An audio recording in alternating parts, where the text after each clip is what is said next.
Hello everyone, রোহিস নতুন আরেকটি ব্লগে সবাইকে স্বাগত জানাই। আশা করছি সবাই ভালো আছেন, আমরাও ভালো আছি।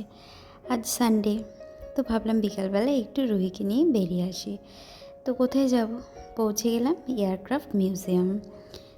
নিউ টাউনের খুব কাছে এই মিউজিয়ামটি আছে। তো আজকে আমরা ভাবলাম আমরাও ঘুরে আসি। তো আমি, মামুনি, রাজেশ রুহিকে নিয়ে চলে এলাম।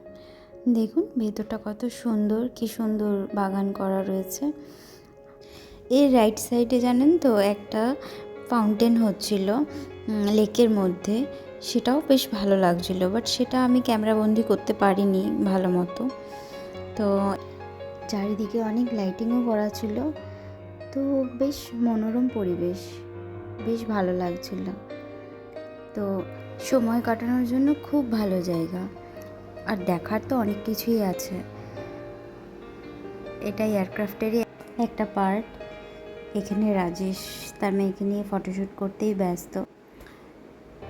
আর ওই দিকটা আপনাদের দেখিয়ে দিই, এই দিকটা একটু ছোট্ট কিডস জোন রয়েছে, যেখানে ছোট ছোট টয় কার টাইপের রয়েছে, যেখানে বাচ্চারা চেপে চেপে খেলা করছে। এবং রাজেশ ভাবলো যে হ্যাঁ চলো, আমি আমার ছোট্ট মেয়েকে ওর মধ্যে বসাবো এবং ফটোশ্যুট করব। আমিও তাদেরকে হেল্প করলাম সেই ফটোশ্যুট করতে। তো তারা টুকটাক ফটোশ্যুট করলো। পরের ভিডিওতে অনেক কিছু আরও দেখাবো। আজকের মতো এখানেই শেষ করছি, টাটা।